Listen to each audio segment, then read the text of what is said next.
Assalamualaikum warahmatullahi wabarakatuh. Bismillahirrahmanirrahim. Alhamdulillahi rabbil alamin. Wassalatu wassalamu ala asyrafil anbiya'i wal mursalin wa ala alihi wa sahbihi ajma'in.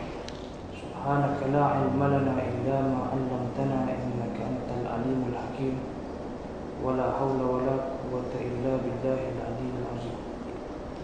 Bersyukur kita kehadirat Allah Subhanahu wa taala kerana dengan izinnya dapat kita bersama-sama pada hari ini dalam satu sesi perkongsian ilmu. Tajuk kita pada hari ini ialah Islam Melayu, Melayu Islam. Bersama-sama saya pada hari ini Encik Suhaini bin Muhammad. Assalamualaikum. Salam. Encik Suhaini merupakan anak kelahiran negeri Kelantan yang sekarang ini menetap di Johor Bahru, Johor. Sedang mengikuti pengajian di peringkat ijazah kedoktoran ataupun PhD dengan kajiannya bertajuk Melayu Satu Analisis. Berbalik kita kepada tajuk pada hari ini, Islam Melayu, Melayu Islam, maka kita mendatangkan seorang yang sedang membuat kajian tentang perkara ini, dan kita melihat kepentingan perkara ini ataupun tajuk ini dibahaskan. Bagaimana kita melihat pada hari ini keadaan ataupun suasana umat Melayu yang berada di dalam, boleh kita katakan, perpecahan, dan ramai di kalangan Melayu pada hari ini yang tidak tahu asal-usul, kehebatan ataupun sejarah Melayu itu sendiri. Jadi saya tidak berniat untuk bercakap panjang dan untuk kita melihat apakah pandangan-pandangan daripada kajian-kajian yang telah dibuat oleh Encik Suhaini. Jadi saya minta kepada Encik Suhaini untuk beri sedikit gambaran tentang tajuk kita pada hari ini, iaitu Melayu Islam, Melayu, Melayu Islam. Silakan. Bismillahirrahmanirrahim. Alhamdulillahirabbil alamin. Wassalatu wassalamu ala asyrafil anbiya'i wal mursalin Sayyidina Muhammadin wa ala alihi wa sahbihi ajma'in. Yang saya kasihi pengacara majlis Ustaz Sanusi Muhammad Noh, yang saya alu-alukan kepada Johor Times kerana sudi menjemput saya selaku pengkaji yang masih lagi mentah dalam membicarakan satu tajuk yang cukup besar, Islam Melayu, Melayu Islam, di mana yang telah didahulukan oleh Ustaz Sanusi berkenaan dengan Melayu dan orang Melayu. Saya berasa cukup kecil ataupun terlalu kerdil untuk membicarakan satu tajuk yang cukup besar, kerana istilah Melayu itu sendiri ataupun kajian-kajian yang dijalankan terhadap Melayu itu telah berlaku sejak ratusan tahun yang lampau. Jadi saya yang kerdil bukan seorang pengkaji, cuma saya mengumpul data-data dan maklumat, dan saya rasa ianya bermanfaat untuk dikongsi. Penerimaan masyarakat tentang apa yang saya ingin kongsikan dapatlah saya rumuskan ianya merupakan satu perkara yang menongkah arus, kerana rata-rata kajian yang dibuat oleh sarjana-sarjana sejarah, sama ada di dalam negara ataupun luar negara, berpendapat bahawa Melayu itu adalah etnik keturunan, bangsa darah keturunan.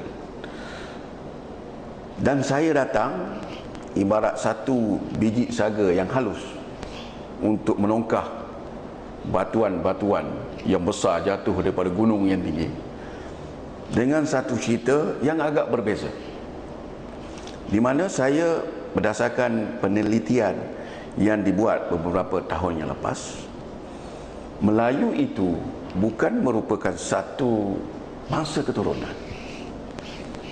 Melayu mengikut pengajian saya ialah satu gelaran ataupun satu pangkat yang diberikan kepada seorang manusia itu apabila yang pertama dia telah menerima Islam, dan yang kedua dia bertutur bercakap dalam kehidupan seharian dia dengan menggunakan bahasa Melayu, dan yang ketiga dia mengamalkan kehidupan sehariannya dengan adab resam budaya Melayu. Jadi manusia yang paling dulunya mungkin pada ketika itu beragama selain pada Islam, dan mereka tinggal di tanah Melayu, maka golongan inilah yang dipanggil sebagai Melayu. Jadi pendapat saya ini sudah pasti akan mendapat tentangan ataupun akan mendapat sanggahan daripada sarjana-sarjana. Contohnya, bila saya mengadakan pembentangan ini kepada penyelia-penyelia di Universiti Teknologi Malaysia, di mana saya adakan meneruskan pengajian ke peringkat Doktor Falsafah, dan pada mulanya mereka menolak. Bagi mereka Melayu itu adalah seperti bangsa-bangsa lain yang kita tengok hari ini, Cina, India, Jawa, Bugis dan sebagainya, yang mana mempunyai susu galuh generasi sehinggalah sampai kepada bangsa mereka yang tersendiri. Sedangkan saya datang, saya mengatakan bukan, Melayu itu bukan begitu. Melayu ni pangkat gelaran kepada manusia yang berperangai 1, 2, 3. Cik Suhaini, Ya. tadi disebutkan supaya jangan kita pergi terlalu jauh dulu. Okey. Kita nak biar dia lebih detail. Ya. Saya tertarik disebutkan ramai orang berpendapat bahawa Melayu itu adalah keturunan. Tetapi Cik Suhaini menyebutkan bahawa Melayu itu merupakan gelaran. Jadi boleh tak dapat kupaskan Melayu itu? Melayu itu asal usulnya daripada mana? Macam mana boleh sampai kepada satu fakta yang menyatakan bahawa Melayu itu adalah gelaran, bukan? Terima kasih Ustaz. Kadang-kadang perlu juga pengacara ni, pasal kita melencong jauh ke sana kemari jadi pengacara, lagi tarik saya balik. Saya suka merujuk kepada satu kata-kata ulama. Ulama ni ulama Melayu yang diiktiraf oleh dunia Islam pada ketika itu, iaitu Syekh Wan Ahmad Fatani. Di dalam kitabnya beliau menulis berkenaan dengan Melayu. Kalau saya bacakan di sini, iaitu kesatuan semua bangsa Melayu. Al-Malayuwiyah itu dibangsakan kepada Milayu dengan baris bawah kasrah huruf mim, atau baris di atas fathah dan baris depan dhammah huruf ya. Mereka adalah generasi manusia agung di kalangan manusia. Negeri-negeri mereka sesubuh-subuh negeri. Negeri Melayu itu terletak di antara negeri Cina dan India. Adalah alam Melayu itu terdiri dari kebanyakan pulau-pulau yang terpencar-pencar dan terpisah-pisah. Bangsa Melayu itu adalah bersifat ikhlas, lemah lembut, lunak, berperibadi sopan. Jadi catatan ini tertulis di dalam kitab beliau bertajuk Hadiqatul Azhar yang ditulis pada tahun 1903, dan sekarang ni di dalam simpanan Pusat Manuskrip Melayu Perpustakaan Negara.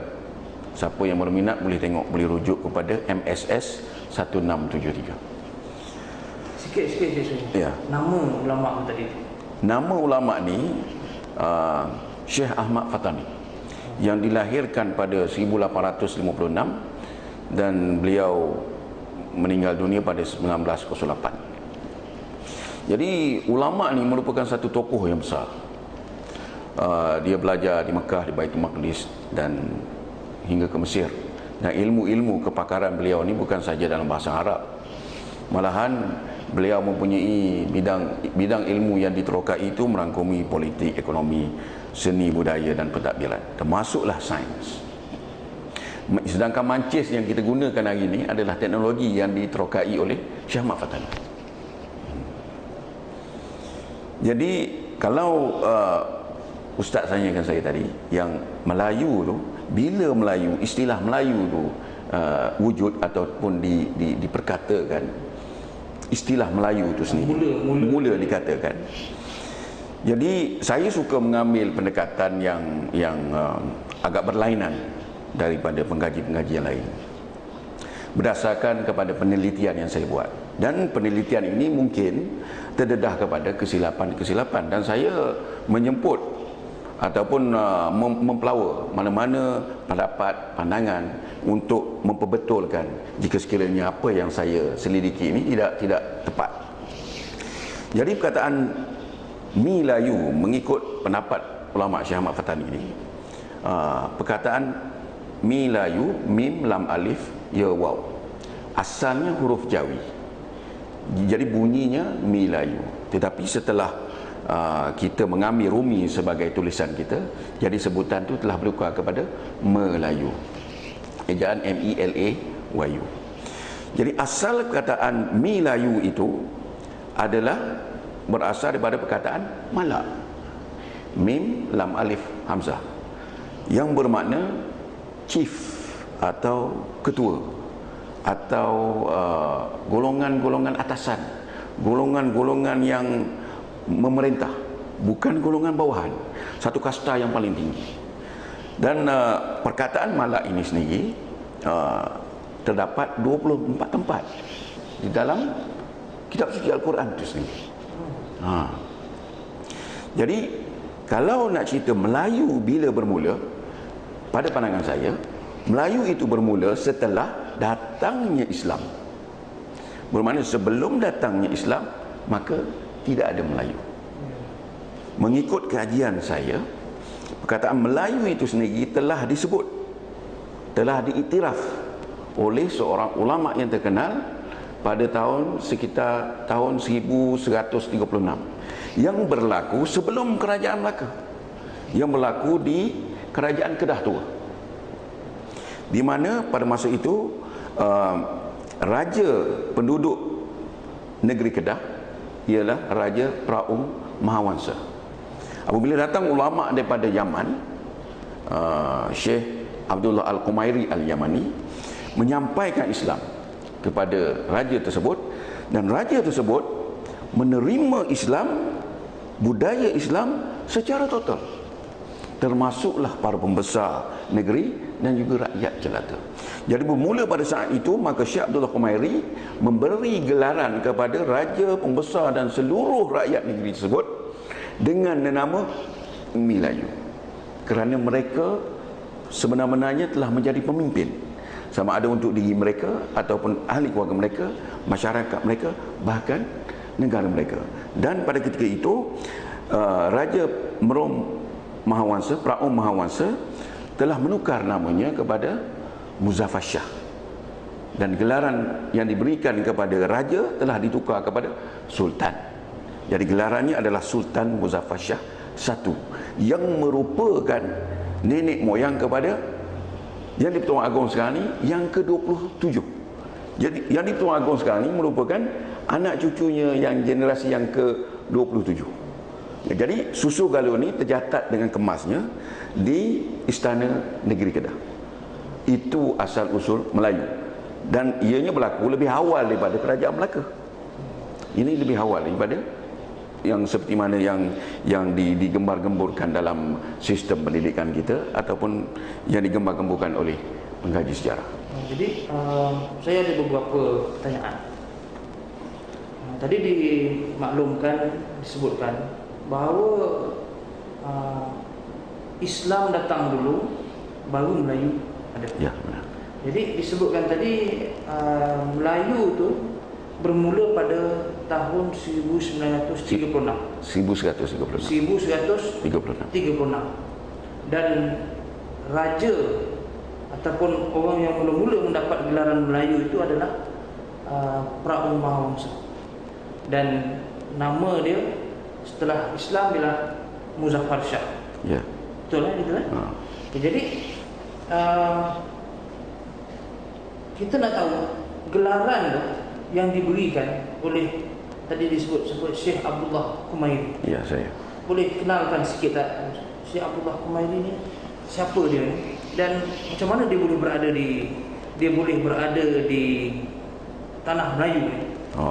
Tapi saya nak tanya juga, adakah yang diberikan gelaran itu Melayu saja ataupun dengan Kedah itu sendiri pada ketika itu diberikan nama dengan nama Tanah Melayu ataupun macam mana? Saya nakkan gambaran supaya kita nampak Melayu itu kita dah nampak dah, nak nampak dia punya asalnya. Tapi tanah ni pula, tanah Melayu ni siapa pula yang beri ni? Masih Ustaz, ni Ustaz dah kena jadi penyelia saya yang nombor 2 dengan Universiti Teknologi Malaysia, boleh daftar. Ulama Syekh Abdullah Al-Kumairi Al-Yamani merupakan salah seorang murid kepada tokoh yang terkenal. Tokoh yang terkenal ni tidak asing lagi di dalam dunia Islam, sama ada dari segi fiqh ataupun dari segi kesufian, iaitu Syekh Abdul Qadir Jailani yang lahir sekitar tahun 500 Hijrah. Jadi Syekh Abdullah Kumairi merupakan salah seorang daripada 7 anak muridnya yang dihantar ke serata dunia. Anak murid kepada Syekh Abdul Qadir Jailani. Ya. Jadi datangnya Syekh Abdullah Kumairi terus ke negeri Kedah. Kenapa negeri Kedah? Pada ketika itu pemerintahan beraja di semenanjung Malaysia adalah di negeri Kedah. Ataupun mengikut sejarah, ramai yang menamakan dia sebagai Kerajaan Kedah Tua. Jadi kedatangan beliau disambut dan akhirnya seluruh penduduk negara tersebut, kerajaan negeri Kedah, menerima Islam secara total. Dan nama Kedah tu mengikut penceritaan daripada mulut ke mulut dan juga catatan sejarah adalah berasal daripada nama gelas Qodah. Qodah yang dahulunya diisi oleh seorang raja yang tidak beragama Islam, yang dipengaruhi oleh Hindu dan juga Majusi, menggunakan Qodah tadi untuk minuman keras. Kemudian bila raja tadi buang segala minuman keras daripada gelas tersebut, maka amanlah negeri tersebut. Maka lalu disebut sebagai Qodah, Darul Aman. Jadi Syekh Abdullah Kumairi, ya, ada ke sampai sekarang ni kesan-kesan dia ke, ataupun sejarah dia di negeri Kedah? Ya. Syekh Abdullah Kumairi datang ke sini dan beliau telah mendirikan menara azan di puncak Gunung Jerai. Dan menara azan tu kita boleh lihat sehingga hari ini di menara azan di puncak Gunung Jerai. Dan setelah siapnya pembinaan menara azan tersebut, maka beliau telah meninggal dunia dan dimakamkan di atas Gunung Jerai tersebut. Dan ada sampai sekarang. Ada sehingga hari ini. Dan ia terpelihara oleh kerajaan Kedah sendiri. Jadi ada Syekh Abdullah Kumairi datang, diutus oleh Syekh Abdul Qadir Jailani. Ya. Jadi waktu Syekh Abdullah Kumairi datang ke Kedah ni, apakah yang diamalkan oleh penduduk pada ketika itu dan siapa yang ada pada ketika itu? Adakah dia daripada itu yang dikatakan asal usul orang Melayu, ataupun dia terdiri daripada bangsa-bangsa yang macam mana? Terima kasih Ustaz. Mungkin saya tertinggal tadi, sepatutnya saya sebut lebih awal. Jadi Melayu mengikut kajian saya adalah satu title, satu pangkat yang diberikan pada manusia. Kalau kita tengok orang Melayu sendiri sehingga ke hari ini, rupa paras orang Melayu, bentuk tubuh badan orang Melayu agak berbeza-beza. Tidak seperti mana bangsa-bangsa lain. Melayu ada yang rendah, ada yang tinggi. Ada yang terang, ada yang gelap. Ada yang sawo matang. Ada yang hidung mancung, ada yang hidung sepet. Mata pun sama. Jadi dari situ menunjukkan bahawa asal usul, kalau kita merujuk kepada etnik keturunan, kalau kita susur ke atasnya, maka dia akan jumpa Cina, ataupun dia akan jumpa India, ataupun dia akan jumpa Arab, ataupun dia mungkin jumpa Parsi, Jawa, Bugis di Johor ni sendiri, kan? Ataupun mungkin ustaz sendiri, saya tak tahu khusus kalau ustaz di mana, Banjar ke, jumpa Banjar ke, bukan Jawa, ada campur-campur Jawa, Banjar. Jadi kalau nak kata Ustaz Sanusi Muhammad Noh ni Melayu, tak kenal, sebab dia bangsa Banjar. Ataupun saya sendiri, contohnya mak saya Siam, bapa saya Cina, tapi tiba-tiba saya sendiri ni jadi Melayu. Jadi kalau saya ikut soal keturunan ataupun ras bangsa, seharusnya saya adalah berbangsa Cina. Jadi balik pada soalan Ustaz tadi, di negeri Kedah pada ketika itu adalah terdiri daripada pelbagai bangsa, pelbagai etnik manusia yang datang daripada seluruh dunia, yang menjadikan Kedah sebagai hub pelabuhan. Barang-barang daripada barat dibawa ke situ, barang-barang daripada timur dibawa di situ, dan berlakunya pertukaran barang-barang dagangan. Dan mereka yang terlibat secara langsung dengan perniagaan itu terpaksa menetap di negeri Kedah. Maka lahirlah masyarakat yang pelbagai agama. Mungkin pada ketika itu ada Hindu, ada Majusi, ada Kristian, ada, dan mungkin ada Islam. Tetapi Islam pada ketika itu tidak diterima secara total oleh raja ataupun oleh kerajaan. Jadi maknanya asalnya Melayu ni dia daripada berbagai bangsa dan etnik. Ya, saya. Dan mungkin juga dia punya adat berbeza-beza pada ketika itu. Ya. Jadi bila nak diberikan gelaran Melayu ni,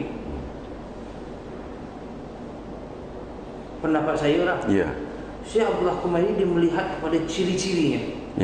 Jadi apakah ciri-ciri Melayu sehingga diberikan gelaran? Sebab gelaran daripada sebut tadi asal daripada perkataan Al-Malak apa semua tadi tu. Jadi satu gelaran yang begitu mulia. Jadi bila gelaran yang begitu mulia, dia ada ciri-ciri dia, ciri-ciri yang mulia gitu. Jadi apa ciri-ciri yang ada yang ditetapkan oleh mungkin Syekh Abdullah Kumairi dah tetapkan mesti macam ini. Dan satu soalan lagi saya nak tanya, apakah semasa Syekh Abdullah Kumairi datang tu dan dia memberikan menyampaikan Islam pada ketika itu dan memberikan gelaran Melayu, apakah pada ketika itu dia secara pilihan ataupun pada ketika itu rakyat yang ada pada ketika itu dia melihat kepada pemerintahnya, ketuanya Islam, semua akan masuk Islam? Adakah pada ketika itu macam tu? Jadi ada dua soalan Ustaz. Jadi kalau kita tengok ciri yang dinamakan Melayu yang ditetapkan ataupun yang diberi gelar oleh Syekh Abdullah Kumairi tadi, Melayu tu kalau ikut ulama yang terdahulu, dia kata lemah lembut, dia kata berbudi bahasa, berbudi pekerti mulia.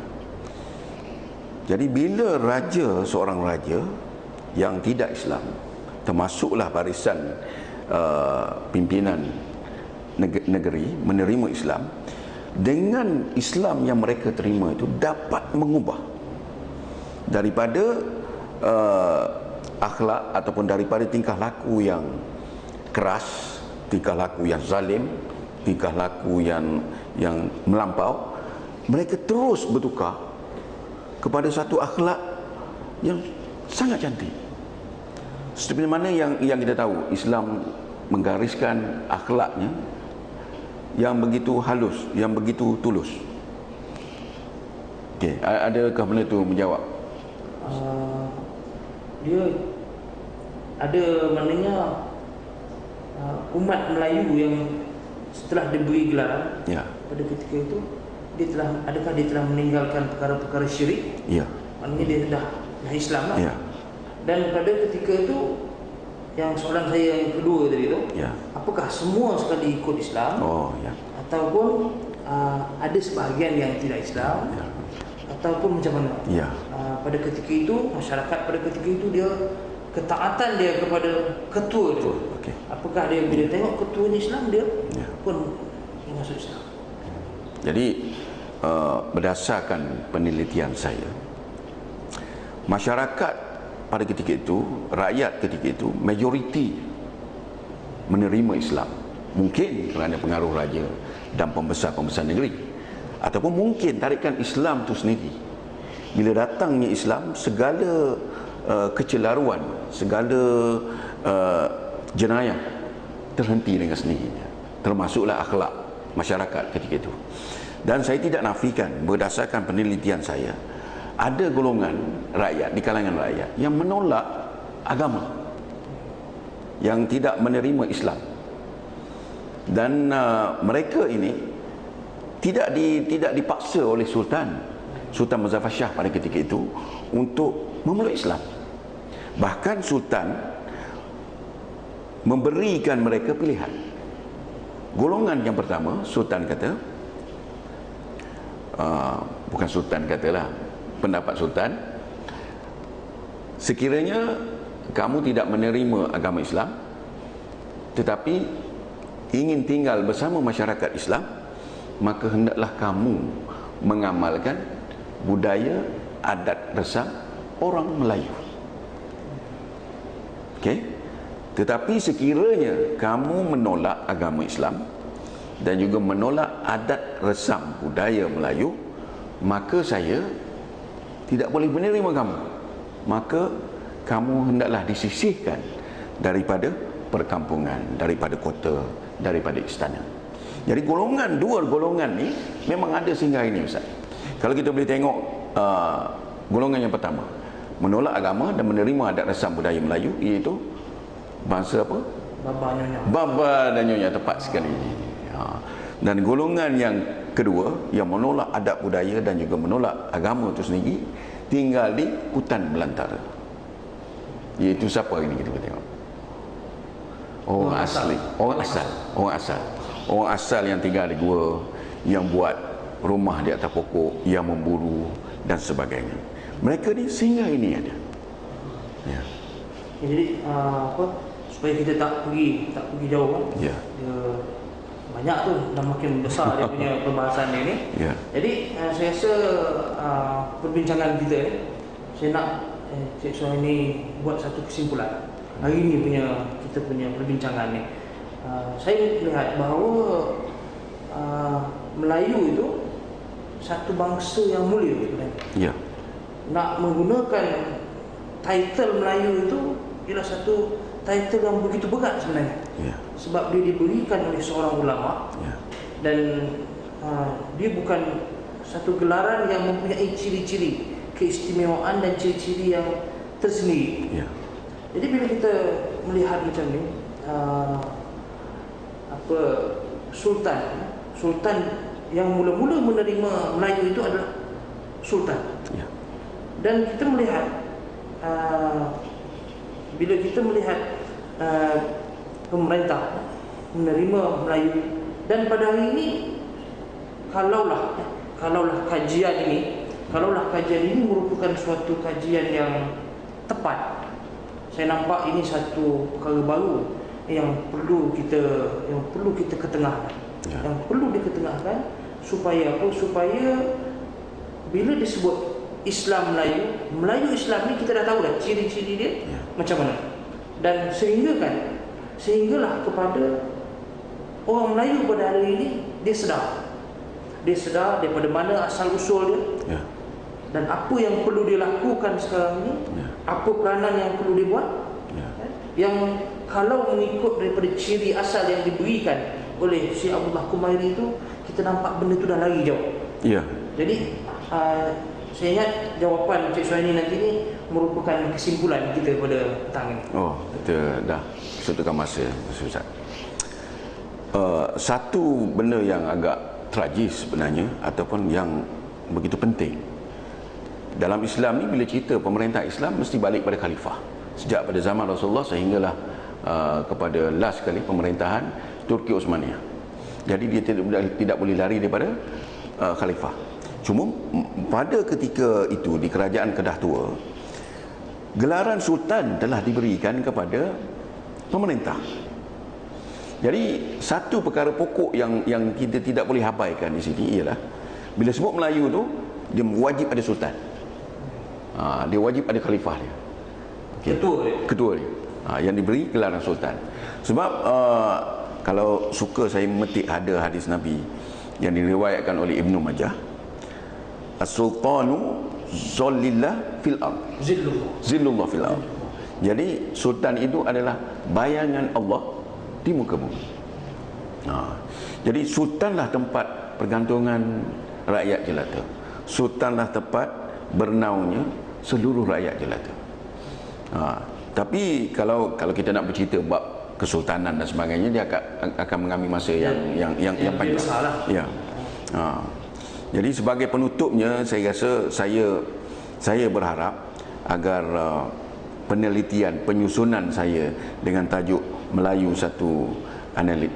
satu kajian analisis dengan tema Islam Melayu Islam ini mendapat perhatian masyarakat, khususnya sarjana-sarjana sejarah.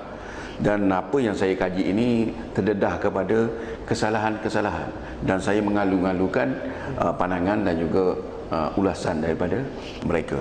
Cuma yang akhir sekali, kalau kita merujuk pada sejarah berlaku di negeri Johor ni, yang dipelopori oleh rakyat negeri Johor juga, yang dibawa perjuangannya oleh Datuk Onn Jaafar, yang berlaku pada tahun 1946, di mana Datuk Onn Jaafar mengetuai orang-orang Melayu menentang Malaysian Union yang dipelopori oleh British, yang dibentuk oleh British untuk dua tujuan. Nombor satu, merampas kuasa raja-raja. Yang kedua, kesamarataan di antara pendatang ataupun penduduk asal tanah Melayu. Ini dua perkara pokok yang diperjuangkan oleh Datuk Onn Jaafar sendiri. Tapi hari ini soalan yang saya ingin lontarkan kepada orang ramai, perjuangan Datuk Onn Jaafar yang menentang Malaysian Union yang dibuat oleh British itu, dua perkara itu, adakah generasi hari ini menentang Malaysian Union atau menyokong Malaysian Union? Terima kasih, Ustaz. Jadi nampak dua pertanyaan tu besar tu. Besar, tapi saya tak boleh nak ulas dulu yang itu sebab bila pergi jauh tu. Sebab apa daripada kesimpulan itu tadi, kita dah nampak dah asal usul Melayu, daripada mana dia punya ni, dia merupakan gelaran. Tapi akan datang, saya rasa kita ada lagi benda yang besar juga. Yang kita nampak ialah bila gelaran itu diberikan kepada sultan, maknanya kita akan melihat bahawa Melayu dan kesultanan itu tidak boleh dipisahkan. Dan yang kedua perkara besar yang akan datang, kita akan cuba bahaskan ialah tentang bahasa Melayu. Tentang bahasa Melayu, dan kita punya tanah yang kita duduk ini adalah tanah Melayu, dan bagaimana untuk kita melihat ciri-ciri dia itu nanti akan datang, kita akan bahaskan tentang itu. Jadi saya rasa dalam sesi kita pada hari ini, kita telah pun dapat melihat beberapa ilmu baru, pendapat ini yang disebutkan oleh Cik Suhaini sendiri tadi. Ini merupakan antara butir-butir kajian yang dibuat oleh beliau. Jadi untuk akhirnya kita dapat merumuskan, dan kita dapat sedikit kefahaman apa yang disebut Melayu Islam, Islam Melayu itu. Dan saya mengucapkan ribuan terima kasih kepada Cik Suhaimi kerana dapat bersama kita pada hari ini. Terima kasih. Dan kita sudahi dengan wabillahi taufiq wal hidayah. Assalamualaikum warahmatullahi wabarakatuh. Waalaikumsalam.